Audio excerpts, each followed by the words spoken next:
గారిని లోకేష్ గారు అండ్ షర్మిల గారిని అవమానించారు. మీరేం చెప్తారు సార్?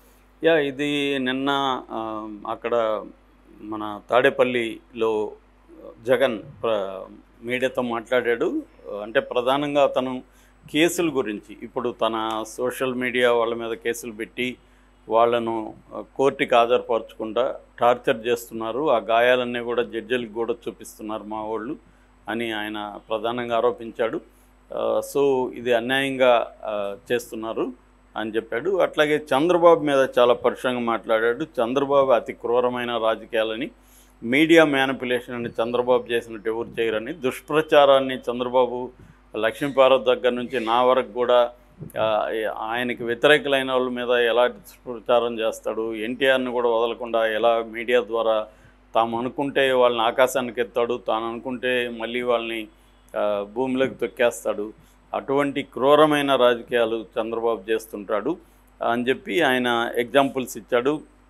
ఈ మధ్యకాలంలో ఎలక్షన్ ముందు ల్యాండ్ టైటిలింగ్ కావచ్చు, పవర్ బిల్లులు ఎక్కువ పెంచారని కావచ్చు, రోడ్స్ బాగాలేవని కావచ్చు, అప్పులు ఎక్కువైపోయినాయని కావచ్చు, డెవలప్మెంట్ లేదు, పరిశ్రమలు పారిపోతున్నాయని కావచ్చు, తిరుపతి లడ్డు విషయం కావచ్చు, ఇవన్నీ కూడా చంద్రబాబు అబద్ధాలతోనే మీడియాతో బతుకుతున్నాడు. ఇప్పుడేమో మా మీద ఆరోపిస్తున్నాడు మేము చెప్తామని.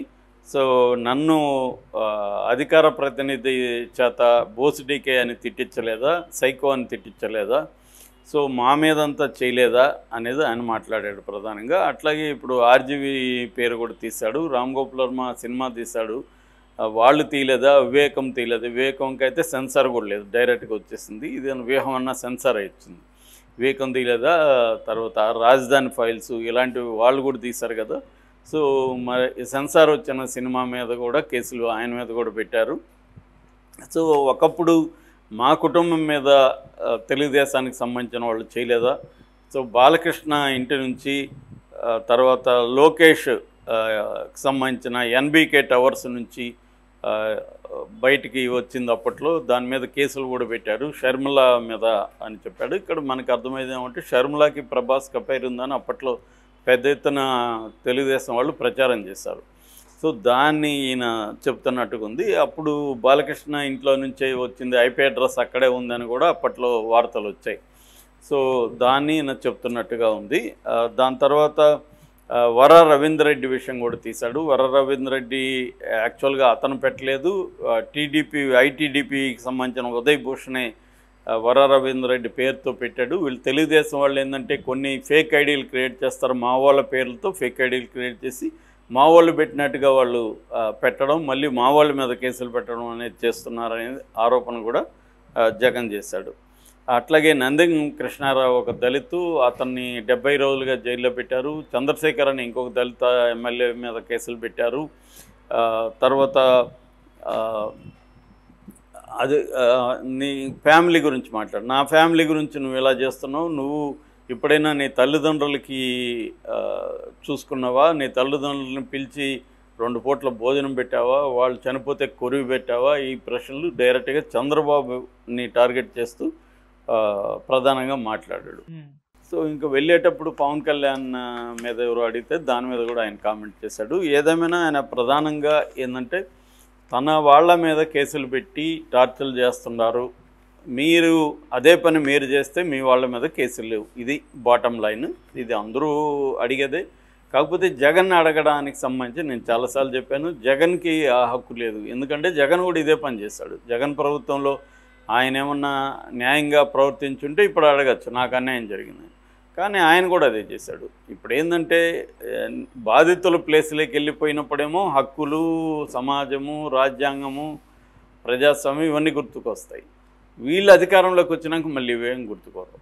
చంద్రబాబు అయినా జగన్ అయినా ఇక్కడ తేడా లేదు, ఇక్కడ రేవంత్ రెడ్డి అయినా బీఆర్ఎస్ అని తేడా లేదు. బీఆర్ఎస్ ప్రభుత్వం కూడా ఇక్కడ భయంకరంగా అప్పట్లో ప్రజాస్వామ్యవాదుల మీద, సమాజంలో ఉండే వివిధ ప్రభుత్వ వ్యతిరేక శక్తుల మీద, ఉద్యమకారుల మీద, ప్రతిపక్షాల మీద, అందరి మీద కేసులు పెట్టారు. మనం చూసాము రేవంత్ రెడ్డిని ఎలా చేశారు, ట్రీట్ చేశారు, బండి సంజయ్ని ఎట్లా కేసులు పెట్టి వేధించారు, ఇవన్నీ చూసాం. చివరికి ధర్నా చౌక్ను కూడా ఎత్తేసేదానికి కేసీఆర్ ట్రై చేశాడు. కార్మికులు ఉద్యమాలు చేస్తే వాళ్ళని తీవ్రంగా అణచివేశారు. ఇవన్నీ ఇక్కడ జరిగాయి. ఇప్పుడు వాళ్ళని అదేవిధంగా రేవంత్ రెడ్డి చేస్తున్నాడు. ఇప్పుడు వీళ్ళేమో ప్రజాస్వామ్యము, ఇవన్నీ హక్కులు ఇవన్నీ మాట్లాడుతున్నారు. సో మనకు అర్థమయ్యేది ఏమంటే ఇద్దరి మధ్య తేడా లేదు. అధికారంలో ఉన్నప్పుడు వీళ్ళు అదే పని చేస్తున్నారు. అందుకనే రాజ్యం రాజ్యం అని కమ్యూనిస్టులు అంటుంటారు, ప్రభుత్వం అనకుండా. రాజ్యం అంటే అర్థం ఏంటంటే ప్రభుత్వంలో ఎవరున్నా ఇదే పని చేస్తారు కాబట్టి రాజ్య స్వభావం అది. రేవంత్ రెడ్డి గెలవక ముందు కూడా కోదండరామరెడ్డి, మన హరగోపాలు, ఆయన ఎవరు రామచంద్రమూర్తి, ముగ్గురితో రేవంత్ రెడ్డితో ఇంటర్వ్యూ చేస్తే హరగోపాల్ క్లియర్గా చెప్పాడు, ఇప్పుడు మీరు అన్నీ మాట్లాడతారండి, రేపు అధికారంలోకి వచ్చినాక మీరు కూడా వాళ్ళలాగే బిహేవ్ చేస్తారని అప్పుడే చెప్పాడు ఆయన ఎందుకంటే వాళ్ళు అనేక మంది ఇవన్నీ చూశారు కాబట్టి కొన్ని దశాబ్దాలుగా పౌర హక్కుల సంఘాలకు కానీ కమ్యూనిస్ట్ పార్టీలకు కానీ ఇవన్నీ తెలుసు. వీళ్ళు ఎవరు వచ్చినా ఇట్లాగే ఉంటారు. అధికారంలో ఉన్నప్పుడేమో ప్రతిపక్షాలని కావచ్చు, తమ వ్యతిరేక గొంతుల్ని కావచ్చు దారుణంగా నొక్కేసేది ట్రై చేస్తారు. మళ్ళీ అవతల వెళ్ళినప్పుడేమో వాళ్ళు కూడా బాధితులుగా మారిపోతారు. ఇప్పుడు జగన్ కూడా అదే పొజిషన్లో ఉన్నాడు. జగన్ ఇక్కడ మనకి రెండు రకాల విషయాల్ని జగన్ గురించి మాట్లాడుకోవచ్చు. ఒకటి, గతంలో నేను కూడా ఇలా చేశానని ఇప్పుడు జగన్ చెప్పడు. ఇప్పుడు చంద్రబాబు చేసే దాన్ని మాత్రమే జగన్ చెప్తాడు. రెండవది, చంద్రబాబు దుష్ప్రచారం అంటున్నాడు. జగన్ది సాక్షి కానీ సోషల్ మీడియాలో చంద్రబాబు మీద దుష్ప్రచారం చేయలేదా? ఇద్దరూ ఒకటే. ఎవరి స్తోమత, ఎవరి శక్తి, ఎవరికి ఎంతంత సపోర్ట్ సిస్టమ్స్ ఉన్నాయి, వ్యవస్థల మీద పట్టు ఎవరికి ఉందనే దాన్ని బట్టి వాళ్ళ ఆధిపత్యం కానీ తక్కువ కానీ ఉంటుంది తప్ప బేసిక్ ఎసెన్స్లో తేడా లేదు. చంద్రబాబుకి ముందు నుంచి కూడా సపోర్ట్ సిస్టమ్స్ స్ట్రాంగ్గా ఉన్నాయి. అతనికి కులం స్ట్రాంగ్గా ఉంటుంది, వ్యాపార వర్గాలు అతని వైపు గట్టిగా ఉంటాయి. తర్వాత మీడియా అంతా కూడా ఆ కులం చేతిలో ఉంటుంది. సినిమా ఇండస్ట్రీ కూడా ప్రధానంగా కమ్మ సామాజిక వర్గం చేతిలో ఉంటుంది. కాబట్టి అన్ని రకాలుగా చంద్రబాబుకి ఇది ఉంది. అట్లాగే వ్యవస్థల మీద చంద్రబాబుకు ఉండే పట్టు ఇంక దేశంలో ఏ ముఖ్యమంత్రికి కూడా ఉండదు. ఎందుకంటే ఆయన లాంగ్ టర్మ్ విజనరీ అనేది ఇక్కడ ఖచ్చితంగా ఆయన విషయంలో అయితే విజనరీ ఇది కనిపిస్తుంది, మిగతా విషయాలు పక్కన పెడితే. కాబట్టి చంద్రబాబుని జగన్ ఏ రకంగానూ ఢీకొట్టే పరిస్థితిలో లేడు.